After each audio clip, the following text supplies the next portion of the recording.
It's a little bit of both. I think the most useful innovation is a innovation that is essentially solving a problem. So it doesn't matter where in the spectrum of life the problem is.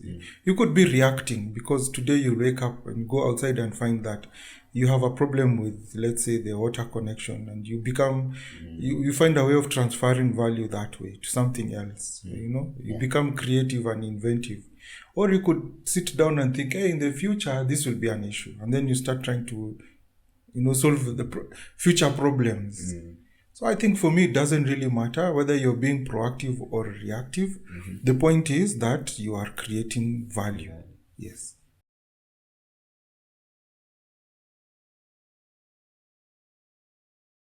Oh, nice. Hi, Lloyd. Hello. Okay, so we start. So, hi, Lloyd. How you doing? I'm fine. Okay, so welcome to the Power Space podcast. Thank you. We are on our 10th episode now. Yes. And so, mind introducing yourself, say maybe your full names, I've just said one of your names. All right. Yeah, to our viewers, to our listeners, then we start our discussion for the day. Right, awesome. Thank you. So, and thank you for inviting me. My name is Lloyd Wamai. I work at the Alliance as the Program's Innovation and Management Executive. It's a very long title. Yes, don't worry about it. I like to shapeshift. That's, I think, what I'm trying to do at the Alliance. Okay. So you've mentioned something to do with innovation in your long title. Yeah. So to start up with just a warm-up quick game to get us started in our conversation. I want you to redesign this. I'll name a simple object, an umbrella. Okay. And I want you to redesign it to improve people's lives. For example, you redesign it. We're in the rainy season in Kenya, so redesign it to make it an enjoyable thing, or to make it an enjoyable experience to us. I've used I've used this in workshops. So let's shift. Let's redesign an umbrella. So typically an umbrella prevents water coming from up, from making you wet. Sometimes we forget that there's a lot of water also that's coming from down, from roads. Splashing. Yes. So I would take that umbrella and use it for like mothers and fathers who have small little babies, and you don't walk by the roadside and your baby is getting all wet. So this would be something to prevent water from coming from down and from the side. So it becomes like a block. I know I cheated the system a little bit because essentially you can do the umbrella that. Yeah, but you've caught me off guard. So yeah. I'll think of something else as we go along. You've been caught in your own game. Yeah. Okay, so kickstarting our conversation, Sure. Innovation.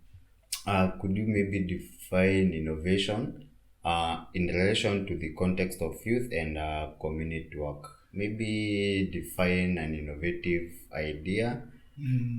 Or something that maybe meets a specific need or creates value. I'm defining. Yeah, you are creating. You are defining it for me. But I think people have tried to define innovation in very many ways. People have, when people think about innovation, we run to tech. I think for me, I reference someone called Simon Hill, who's written a book called Expected Value, which is very new, just came out last month in September. So, but innovation is simply this. You just find a new way of transferring value or a new thing that creates new value for what you are doing. So I would define innovation as that thing that redefines, recreates, and strengthens value. So in terms of community work, youth work, it's just about creating new value for young people and for people connected to young people. Simply that. It's a value conversation. Make it make sense. Make it have more value for me. Okay. Yeah. So I have a question. Do you think innovation is more reactive, as in solving a passing or a pressing problem, or do you think it's more proactive, more of exploring curious ideas? It's a little bit of both. I think the most useful innovation is a innovation that is essentially solving a problem. So it doesn't matter where in the spectrum of life the problem is. You could be reacting because today you wake up and go outside and find that you have a problem with, let's say, the water connection, and you become, you find a way of transferring value that way to something else. You become creative and inventive. Or you could sit down and think, hey, in the future, this will be an issue. And then you start trying to, solve the future problems. So I think for me, it doesn't really matter whether you're being proactive or reactive. The point is that you are creating value. Yes. Okay. Nice. So, innovation, when I go up country and maybe my grandparents and I mention to them the term innovation, they'd be like, hey, my son, you are really learning in school. What application is that? So, maybe to people who might equate innovation to maybe something to do with flashy technology or the latest smartphone. Could you maybe demystify this misconception or kind of simplify that whole concept for them? Okay. It's simply this. You have a problem. And the way you've been solving that problem is not working. So you find a new way of solving that exact same problem. You find new tools or you find a new path, a new route, So the thing is, for anyone who might be kind of like wondering, does it have to involve tech or something like that? No, it doesn't. You just have to find a new way of solving a problem better. So maybe you've been using a type of a farm implement since you've referenced our grandparents. So you've been finding a new way of using a farm implement. I mean, you've been using a farm implement a specific way. Innovation is just simply finding something different, maybe the stick of the hoe, let's say, you make it shorter. Or maybe you make the metal part longer. Actually, to give you an example, when applying fertilizers, they used to use maybe a container with the hand, scooping direct using the hand to the plant. But now there's some kind of a long stick or rod. Yes. So you kind of put the fertilizer in the rod, then go pressing it on the ground. Exactly. So when you press it, it releases a certain amount of fertilizer, which is the right quantity. Exactly. Using the hand, maybe they add more than the required amount of the fertilizer. Exactly. You see another thing about innovation is that it builds on efficiency. It makes your work a little bit more efficient. It builds on effectiveness. And a lot of times, the most innovative is that which uses things that are around you. That's why the umbrella question is really cool. To redesign, because most of the times you just find something that's around you that's always been there, and that's what you use to make your work a little bit more efficient. Okay, nice one. So I've seen that lately most of your work is has to do a lot with human-centered design. Yes. And that's really a complex term to someone who has heard it for the first time. Yes, maybe define for us HCD, human-centered design. Okay. First of all, I'm in love with human-centered design for this one reason. Because it puts the human being who is experiencing the problem in the direct focus of solving that problem. So basically, human-centered, it's in the name. It's human-centered design. So when you have an issue, you look at the person who is in the middle of that issue. And then, together with this person, you co-create the solution. That means that You can never create a solution without the person who is experiencing the problem. You know, you've seen all these fancy solutions that come from elsewhere and that are brought, especially like offices have that issue. They are brought to your office and you're wondering who on earth came up with this, and you struggle with it. A lot of times it's because it wasn't created with you who is experiencing the problem. So it's just basically simply creating solutions to problems with the person who is experiencing the problem in the room.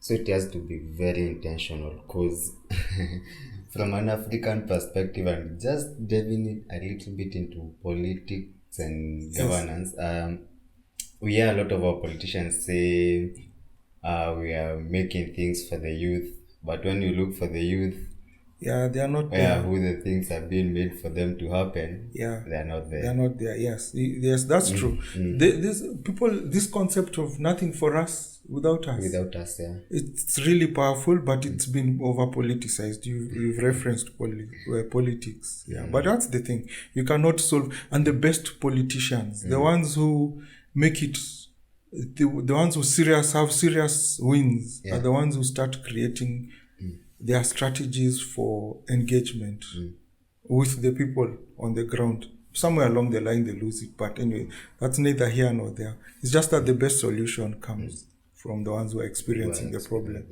Yeah. Okay, so speaking of centering the person experiencing the problem at coming up with the solution, so for the youth, I know you work mostly with the youth or programs that involve the youth. So how actually do you apply that mindset? Because you have that mindset and you want this person who has the problem to be at the center of the coming up of the solution. Yeah. So how do you apply that mindset to that young guy, that young person, to be at the center of the coming up of the solution? Yeah, that's a good question. And I'm glad you've used the word mindset. You know, a lot of times, yes, we think about, we want to create a solution, so let's bring those guys who are going through the problems into the room. But sometimes people struggle, They struggle a lot with their own, let me say, experience. People have gone through difficult experiences. So mindset is very, very important. So the first thing that I have seen work very much and I would recommend is when people come into the room, you have to make people as relaxed as possible. I'm going to break your microphone. As relaxed as possible. So games, what these so-called icebreakers, the way you approach the room. That's if you're in a workshop scenario. But behavior. Yes, it's very. You have to look like the people. You have to sound like the people. You have to connect to the people. But if, let's say, you're not necessarily in a workshop situation, even how you collect data, how you go out into the community, how you respect the community, people have to trust you. So even before working on the mindset of the people, you have to work on your own mindset. People have to trust you. You have to respect the opinions of the people. You have to respect where people are coming from. And then now you start having conversations. So this helicopter or parachute consultancy where you just fly in, solve all the problems and leave, acts as a barrier. So your own mindset to start with, then you create a friendly atmosphere for everyone that you're working with. That's really important in terms of creating the mindset. But also, I'll say something. As Africans, and this is something I've noticed over time, we know what's the issue. Yeah. We know where the problem is. We have very clear ideas on what is the issue. So it's easier to get into that mindset for us, where we are involved in identifying what the problem is. The issue comes in now, and you have to now start solving. At the intervention, yeah. Okay, so speaking of interventions, what does it actually mean to design an intervention through HCD?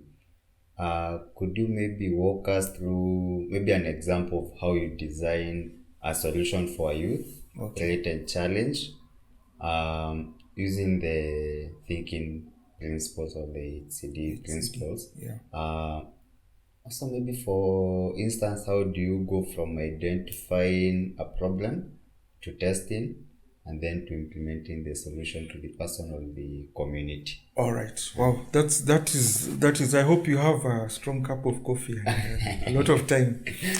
But it all starts with selecting the people in the room. In fact, even before that, it starts with you get some hint of something that's wrong. Say, I'll let me use a project we did called the Youth Justice and Dignity, a project which we implemented in Zimbabwe, in Nigeria, in Cameroon, and Ethiopia. So we started suspecting, and your suspicion is from conversations with data that a lot of young men are committing crimes, and as a reason, we have an issue in terms of a crime. Let's say a lot of young men are involved in crime. So the first thing then that we did is do like some sort of research, like a fact-finding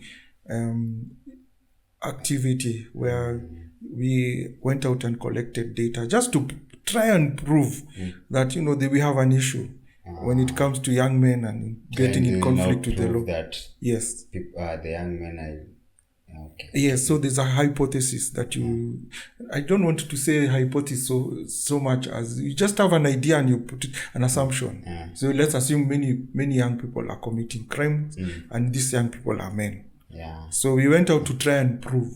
So always start with an assumption. You have an idea and there's something you've seen it somewhere in your community. So you put it there in terms of you write it down. Then we went to the staff and we asked, now can you collect this data? So a simple questionnaire, just go into the community, observe and all of that. Observation and a lot of ethnography and anthropology. By the way, anyone who is listening to this podcast, who is in an anthropology class and they've been told that you'll never be successful in life, that's a lie. But it's the biggest lie. Anthropology is the future. Large language models and AI digress a lot. They're all built from understanding human beings. High school teachers, like they said, work hard or else you'll go to do anthropology in campus. Oh yes, and then you'll end up working for OpenAI. Yeah, I know. I feel you. So understand the people. Just get a basic understanding. Then the next thing that we did is to get samples of these people in the room. So like if it was in Zimbabwe, we would get samples. By samples, I mean someone who is a lawyer, someone who is in the police, someone who is actually in conflict with the law, who has been in conflict with the law. Get everyone together in the room. And then now the next, and I think one of the most important things is to develop what we call a persona. You create an understanding of who this person basically is that is in conflict with the law, connected to all these people in the room.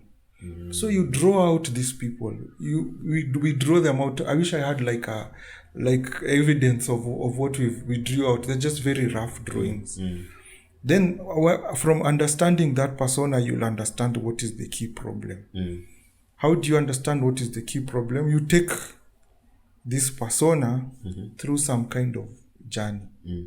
So the second thing we do is to journey map. So you take them through some kind of journey. What do I mean by journey?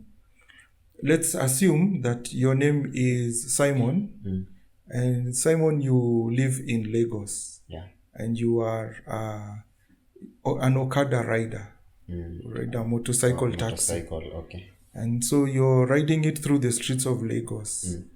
You have an issue in that you're always in conflict with the local police. They're always arresting you because they are assuming you're a cultist. A cultist is basically a ritual, somebody who's involved in crime but is linked to ritualism. That's the assumption they are making. So what we do is to take Simon and draw out a scenario for him and say, Simon, you've just been arrested by the police. So before you were arrested by the police, what were you doing?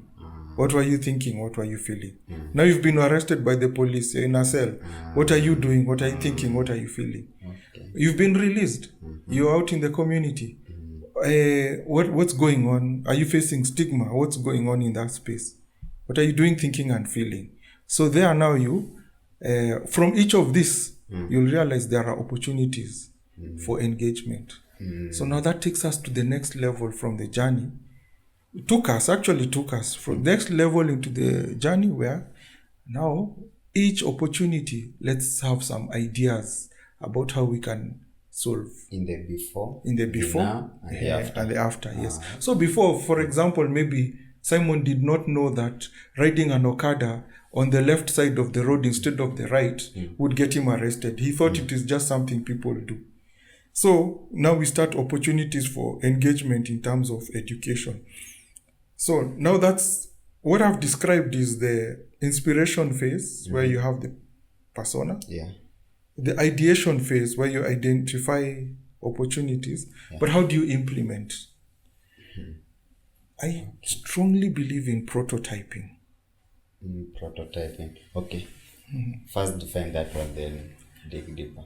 It's just a very rough, very rough basic intervention or very rough basic solution. Very rough. At its most rough, you have not invested anything.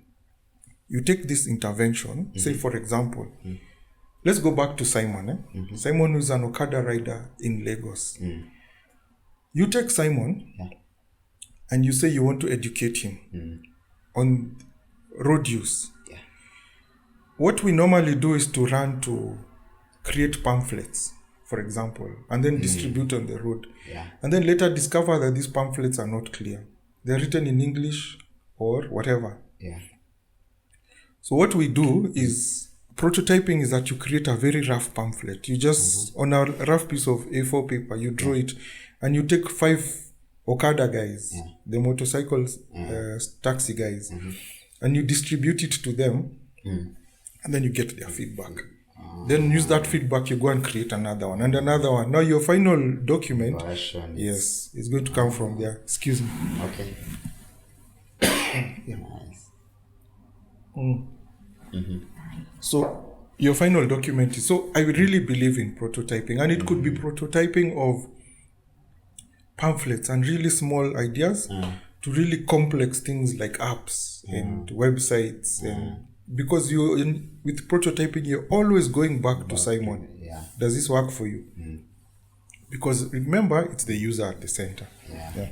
Okay. Nice. So Sorry. I've heard you mention some tools and some techniques, but maybe to a first-time listener or first-time person getting to hear such kind of a conversation,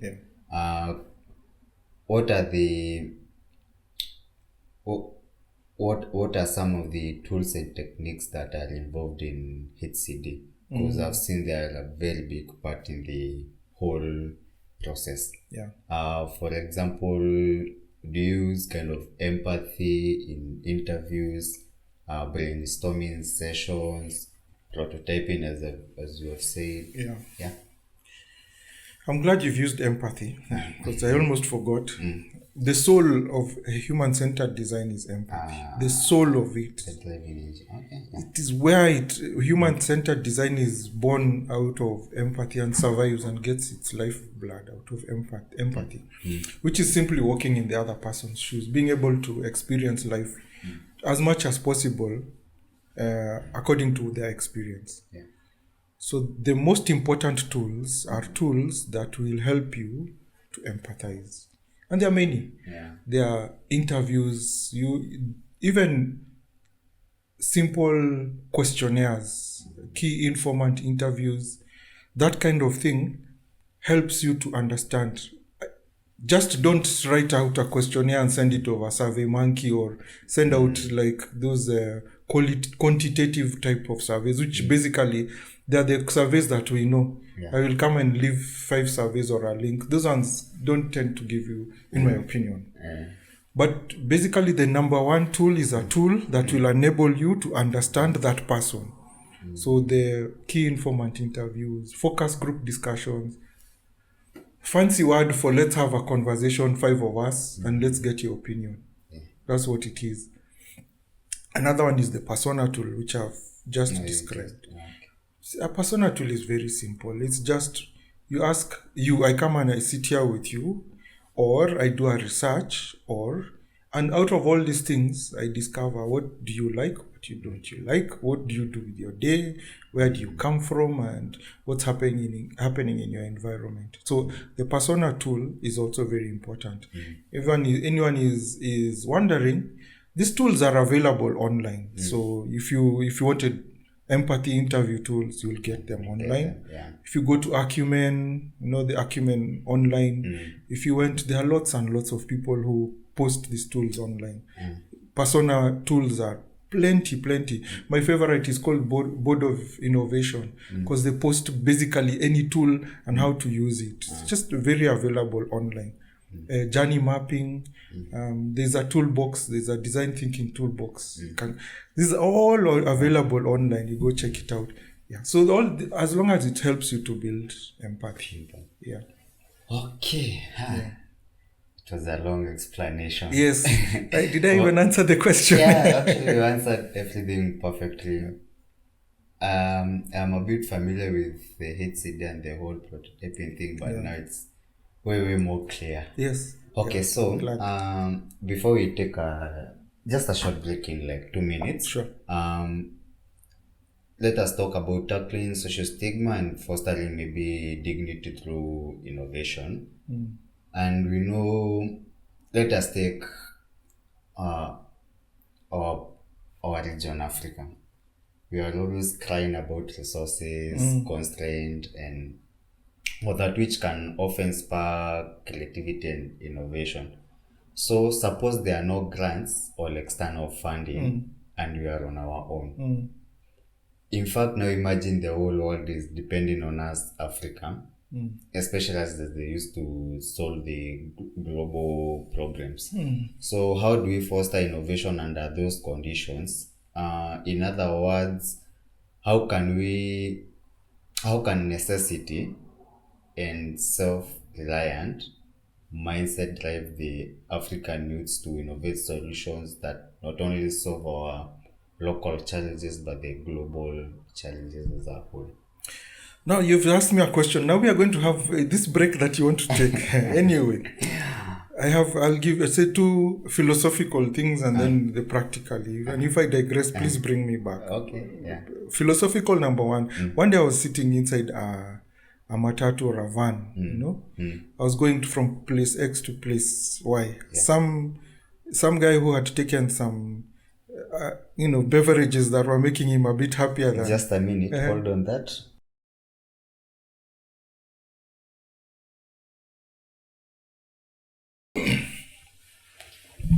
Okay, so back to where we were. Yes. On the tackling the social stigma. All right. Yeah.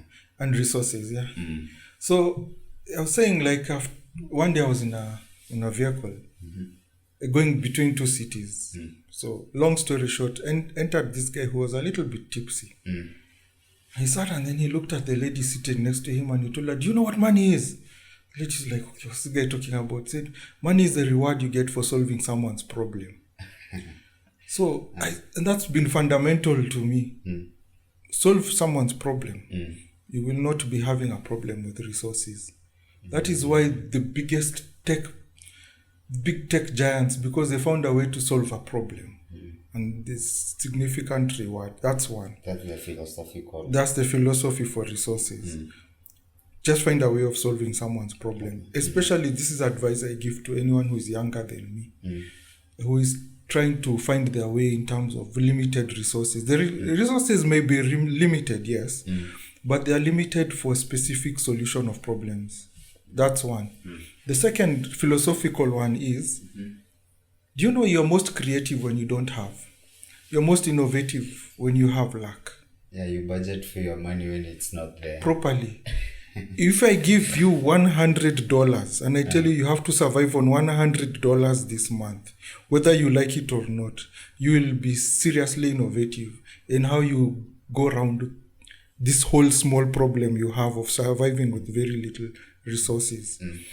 And that's the concept of thinking within the box.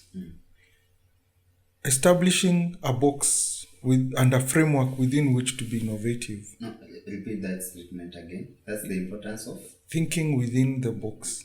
not outside. Don't think outside the box is actually seriously more limiting than thinking within the box. And there's a whole science to it. It's simply this. If I put you in a room and I give you only 3 things and I tell you must do something which needs you to have done 5, you will repurpose some of these 3 things to solve your problem. It's just like the $100. You will repurpose it. In my mind, you're most creative when you don't have as much. That's why when we are younger, we look back at what we did to make us get to where we are when we are older, and we are surprised that we could be that creative. I think that's why there's so much innovation in Africa, because our resources are not as much as, say, for example, elsewhere. Yet we are able to survive. Even the most innovative of solutions basically come from really tough situations. That's my thinking. That's the philosophy of it. Then the other question was?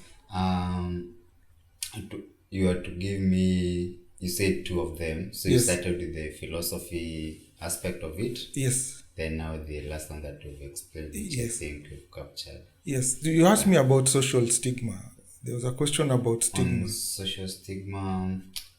I would say this.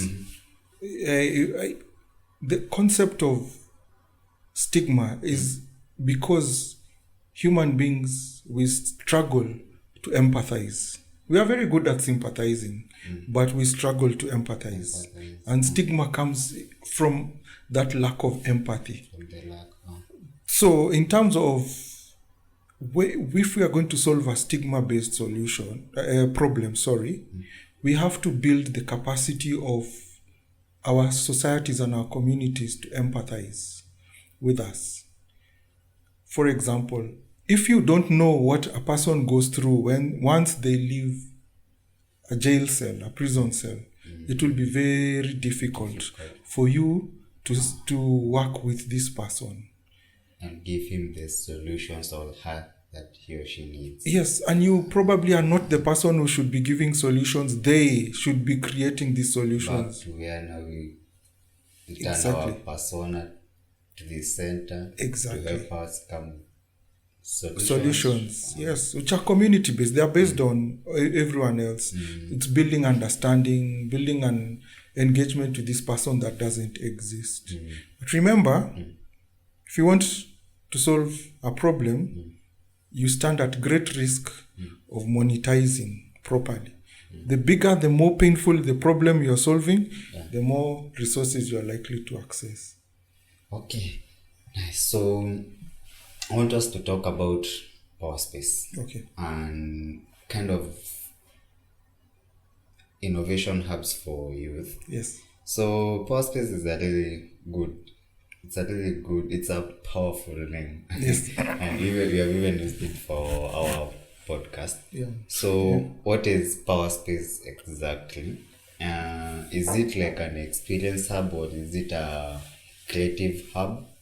And how did you come up with the idea of the power space, from maybe the concept to the reality, kind of the origin story of it? Of the power space? Yeah. All right. And also at it, what need were you trying to fill when coming up with power space? All right. I'll start with the last one. Okay. Back in 2016, a group of 9 years ago. Yes, that's 9 years ago. A group of us sat in Nairobi, from all across the continent, the African continent and beyond. There are people from outside. The question was, is the YMCA still going to be relevant 10 years from today? That was way back in 2016. 1 year to go. Yes, 1 year to go. The verdict. So the question was, are we still going to be relevant? 2, how do we build a YMCA of the future for 10 years from today then? That was what we call the YMCA 3.0 conference. One of the ideas that came out from that conference is something called a power space. Why don't we build a power space, which is a space where young people can develop their voice and have the ability to influence. So the power in the power space comes from your ability to influence your community. And it's this space. Yeah. So that was the vague idea that we had then. So over time, what we did a lot of trials and testing, because then we also said we want to be prototyping more. So we prototyped a bit. We got a lot of things wrong, but we got to a place where we are agreed that the power space is this physical space plus more. So the physical space is good because you need a place to congregate people. But when they are there, what do? So we thought there are 4 very important things that we must do. 4. Okay. One is get people to that space anyway. Yeah, because the space can be there, but the people are not. Nobody knows about it. Okay. So people must find a reason to come to the space. So that's when we started thinking about attractive activities and engaging activities. When they come to the space, what happens? So they are there, they've been attracted. They can play a basketball game, football game, whatever. But what happens when they are there? Secondly, we thought, one of the biggest issues that we struggle with as human beings is that we don't know who we are. Self-awareness is a serious issue for young people, for older people, for everyone. So we thought, why don't we then use these spaces for self-awareness, self-reflection, and all of that? First, bring them to make them and us also self-aware. Yes, bring them to become self-aware. For what? What is the reason? Why do you need to be self-aware? Because we need to get hold of your latent or innate or whatever you want to call those skills that are inside of you. We need to bring them out. So that leads to the third one, which is a skills building process. So the YMCA is very good with trainings, but sometimes the trainings don't really make sense. I've seen many people who start with tailoring, then they go to plumbing, or even medicine, then they go to chemical engineering. That happens a lot. So the most important thing is to build this training, to build your skills based on your skills, based on your talents, based on your needs and the community around you. You have done the self-awareness thing. Yes, then we build your skills based on, now you're aware.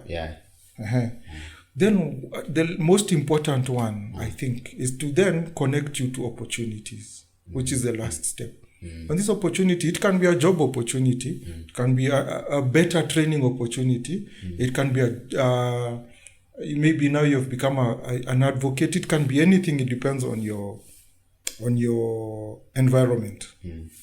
That is what is called a power space. The methodology and the engine behind it is simply you come to this space that makes you more aware, better skilled, better connected to the community so that you can influence it. So that is what the power space is. Yes. Okay, very simple. Okay, cool. With the explanation that you have just given. Awesome. Okay, so we often hear about the innovation hubs, as you have said. Yes. We hear safe spaces for youth. Yes. So, in your view, why are hubs like this, like the Power Space and other hubs that organizations and communities create, so important for the organizations and the communities that are especially youth focused? What value do they bring? For instance, does having a dedicated space allow youth to connect with their peers facing similar challenges, which maybe can promote empowerment among themselves? Yeah, it's a good question, and I think regarding the safe spaces, it's just simply that, and it's not just safety in terms of I could get hurt, but it's safety in terms of this is a space that allows me to express my most creative side. That is also an element of safety. So that is important to have and this society of ours, we really want to say that you can't do that. It can't happen. So the safe spaces, in my opinion, are spaces that allow this, it can't happen, and allow you to be expressive in a way that you can, of course, plus all the other safety issues around it. I struggle with bringing people together so that they can solve common problems. I struggle with that, or people to have a commonality of thinking. I think if it's a hub, it should bring people who have diametrically opposed ideas together. It should be a space where you're really going to disagree. Actually, I love that, because when I come with one idea and you come up with a different idea, and then we argue, and the argument is constructive, there's a very high probability of a third idea being born that you or I did not have. Exactly, especially if the space is safe. Yeah, so that means you can say what you want, I can say what you want, and even if we disagree, the way it is structured, it will allow us to come to a common solution. Sometimes we get into echo chambers, echo chamber, where you agree with everything I say and I agree with everything you say, even if what we are saying is totally and completely wrong. That's dangerous. And I think that's why I struggle with bringing people of a common, like-minded. There's people say like-minded organized. No, I think it's better to have people who are not like-minded, who have completely different ideas. And I think that's the whole purpose of an innovation hub, lab, or whatever you want to call it. Because this is a space that's going to bring people. Space. Yes, and it's going to ignite their conversations. Because we've had so many labs and hubs, what has happened to a lot of our hubs and our labs is that they have become real estate. This is a dangerous thing to say when I'm speaking in a hub, but we've become real estate. So, and what it means is we are trying to sell out the space for others to come and create. That's okay, as long as the hub itself is encouraging the people who come in to co-create solutions. So there are all these things called game jams, design sprints. Those are things that I think should really be encouraged. But what I would really encourage anyone who is thinking about setting up a hub or going to a hub or a lab is that find a space that's actively creating problems and doesn't have to have people from the same mindset. Like-minded. Exactly. Like-minded is probably not the best way, in my opinion. Okay, so let me take you back a little to a question you asked yourselves. Will the YMCA be relevant in the next 10 years? Yes. And it's more about relevance, and relevance comes from reinventing yourself or reinventing the organization or community. Yeah. So, in your experience, what does it take for maybe a youth organization or community to avoid becoming outdated? Is it about adopting new technologies, changing the mindset, bringing young voices, or as people are saying, bringing the new Gen Z energy? Yeah. So. I think it's all of that. I come from another generation, an older generation. I won't say which one. But it is completely different from how the current construct is right now, how people are thinking nowadays.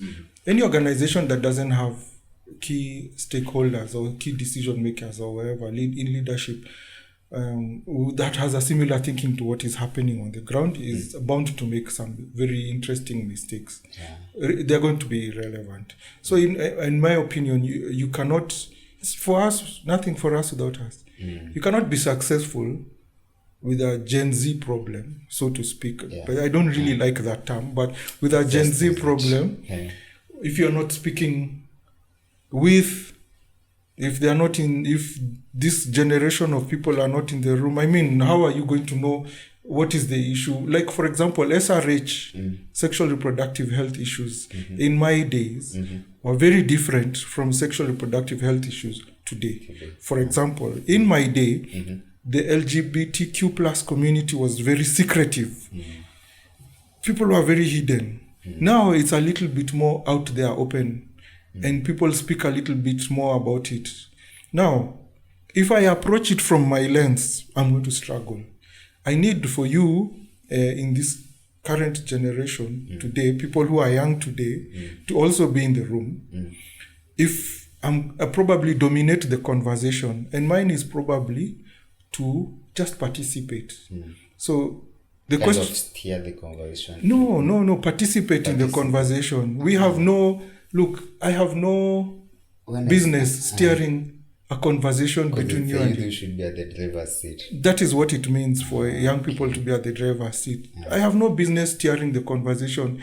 Well, it has nothing to do with me. I can be there because I've been alive a few more days. Yeah. And maybe because of that, I have more connections or whatever it is. I have that small strategic advantage. But I only participate in the conversation. I don't steer the conversation. Because if I steer the conversation, you're just going to have the same conversation we had 10 years ago. Which, I mean, anyone who is 22 today was 12. Yeah. And you get my drift. It's a whole different, complete conversation. So it's about participating. For me. But if we want to be relevant for young people, if it's about empathy, can we be an empathetic organization? What is an empathetic organization? The one that is walking in the shoes of and who best to walk in those shoes other than the Gen Z themselves? Yeah. Okay, so there's an innovation versus tradition, kind of a tricky balance.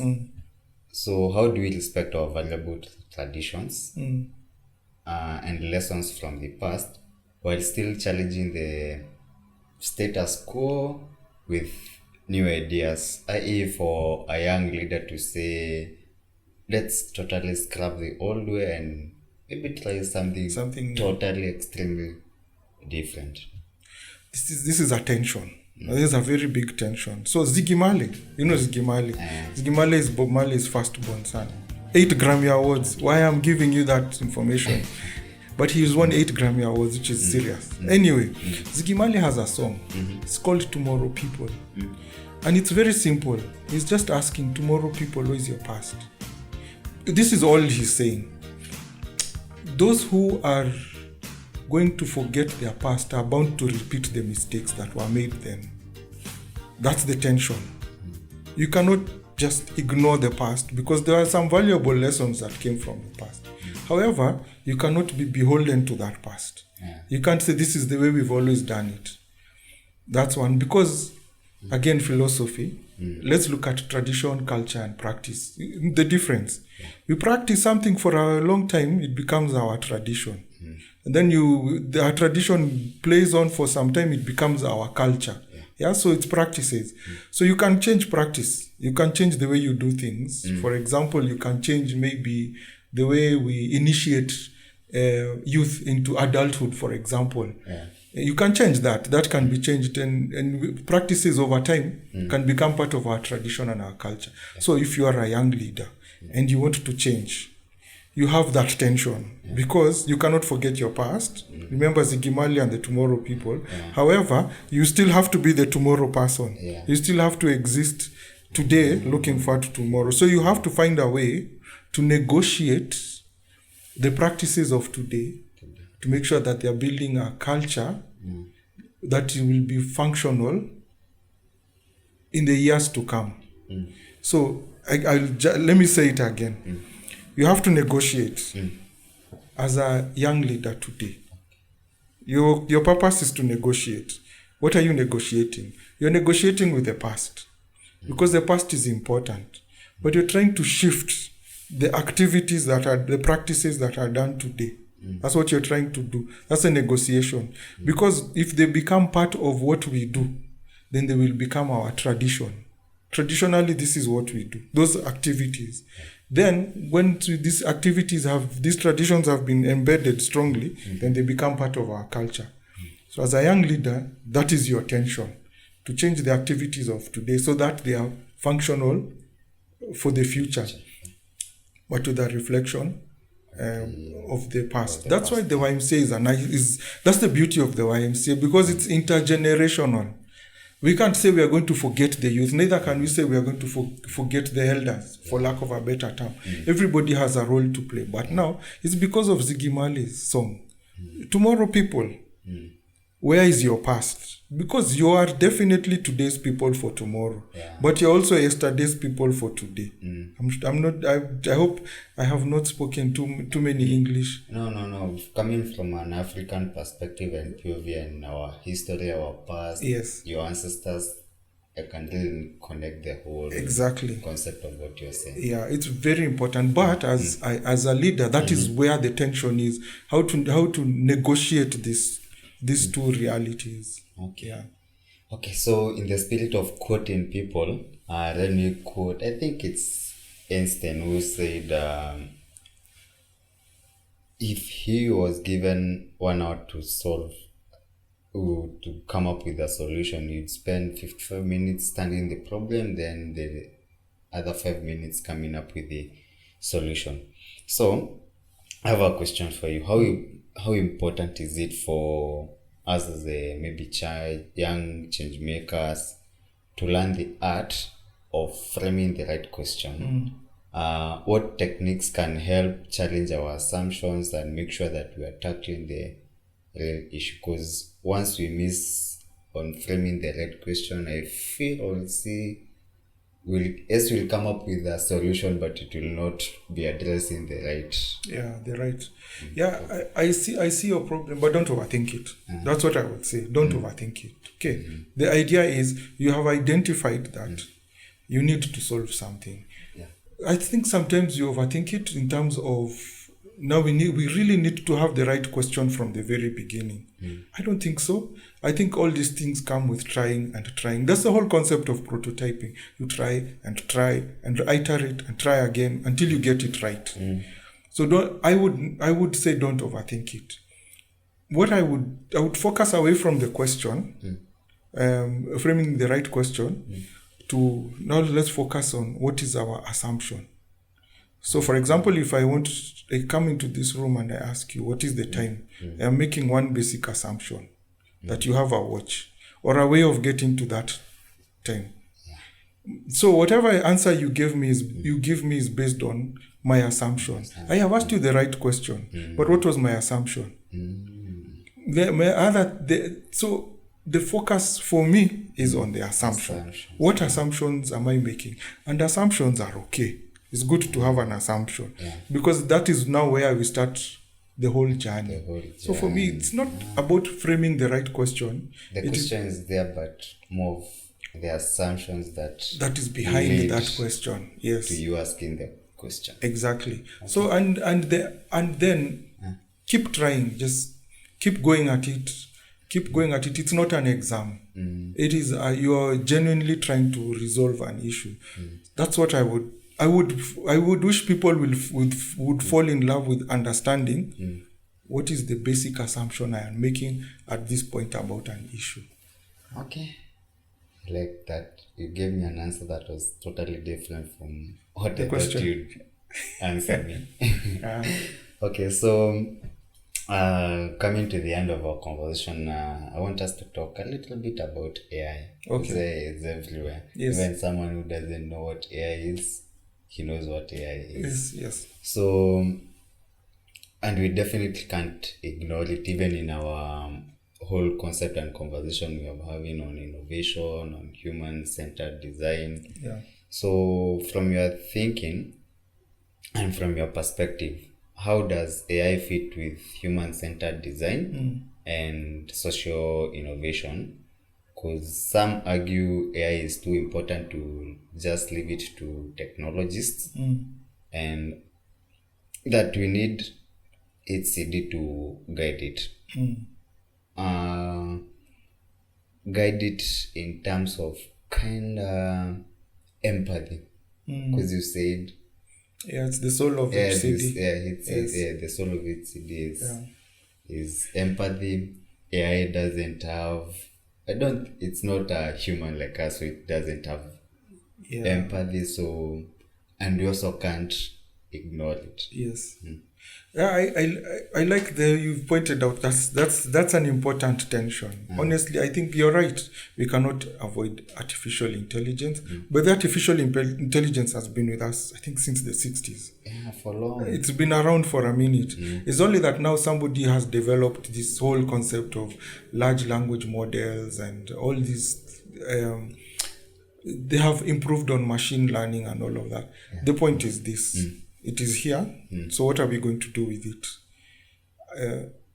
I would not. I probably am a conformist sometimes. I would not struggle with it so much in terms of justifying its use or not.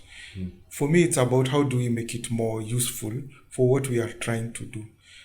One of the things that AI does, there's this whole agentic AI that's very good at creating scenarios. Say, for example, you have a solution and you can actually form like a panel of people. You feed it on personas. These are the personas that we have developed, and we want you to help us to test this idea and give us a solution and talk about it. So I think AI is here.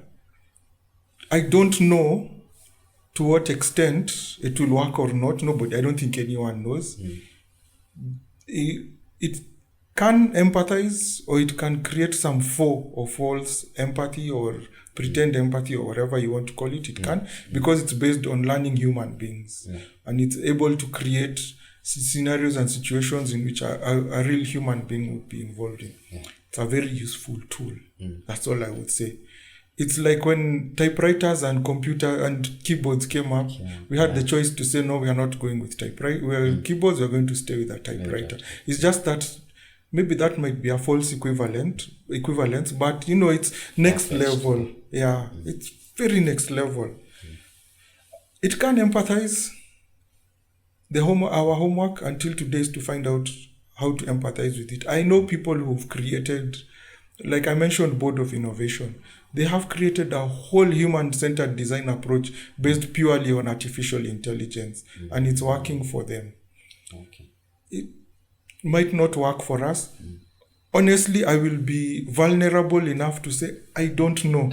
I'm also trying to find out, but I think it has. I've used AI in terms of solving some of the issues. I've used it as a tool. I've used it as an agent. And it works very well for some others. Other times it doesn't.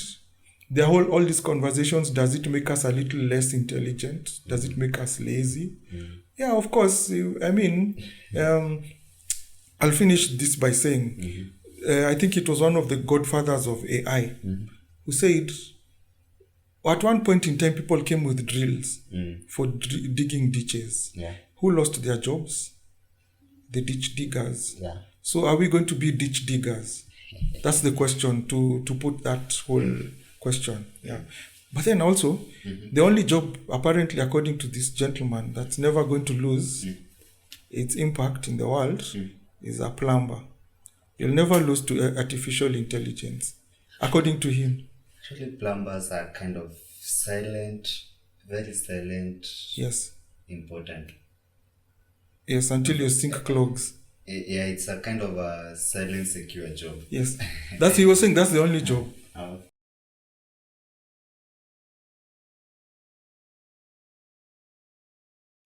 Okay, cool.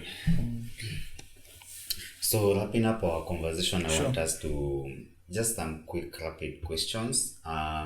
You can answer with a sentence or even briefly with one word. So, one, what's an everyday innovation that you can't live without? Big or small, something that improves your daily life? An invention or an innovation? Innovation, sorry. An innovation that you can't live without, or a day can't go about without you using it. Is it kind of improves your daily life?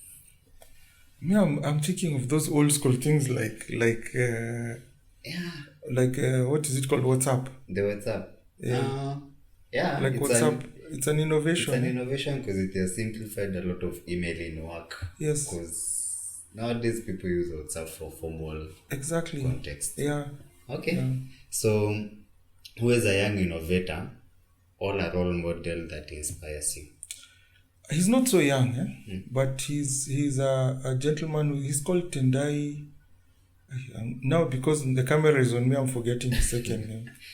But he's not young, but he's been around in innovation management for the longest time. I think he's from Zim, and the gentleman is a genius.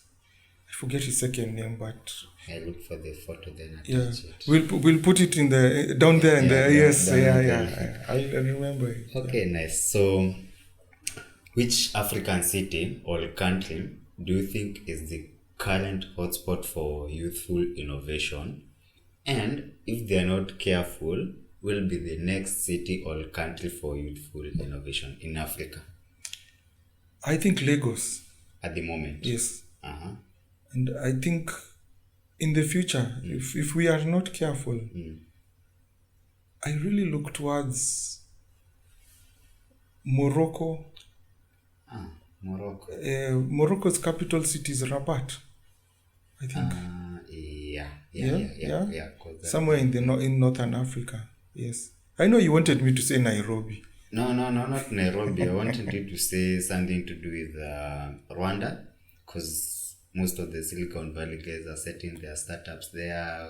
I know it's a bit controversial because of the whole mining thing in DRC, the minerals. Yeah, I know.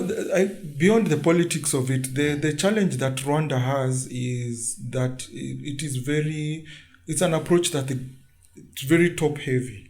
So you find that there's a lot of skills that are coming from where I've seen it. But if you look at where it matters at the grassroots level, they're kind of like lagging behind a little. But if you go to Lagos, the sheer aggression of youth in Lagos, you can't manage. Guys are seriously aggressive, and they're constantly creating, constantly jumping at the nearest opportunity. And they are situated because it's a federal republic. Even the politics allows for that kind of aggression. That's why I see Lagos. Hey, those guys are gonna be. They are quite something, and they're going to be something as we go ahead. Okay, so our last question is: if you could instantly, Thanos, one snap of the finger, solve one problem for African youths, what would it be? Oh, this crime situation. Crime. This livelihood and crime situation is horrible. Yeah, actually, it's in very many. It takes away young people's dignity completely, whether it is male or female. The genesis of petty theft, the genesis of dangerous sex work, the genesis, basically, it is the root of evil. Is this lack of livelihoods. If I could just, and it's gone, it would be that one. Okay. So, it was an awesome conversation we've had. Thank you. Thank you for coming to our good creative space. Yes, yeah. It's very nice, yeah. Yeah, until next time, adios. Adios, amigo. Muchachos. Yeah. All right. Cool.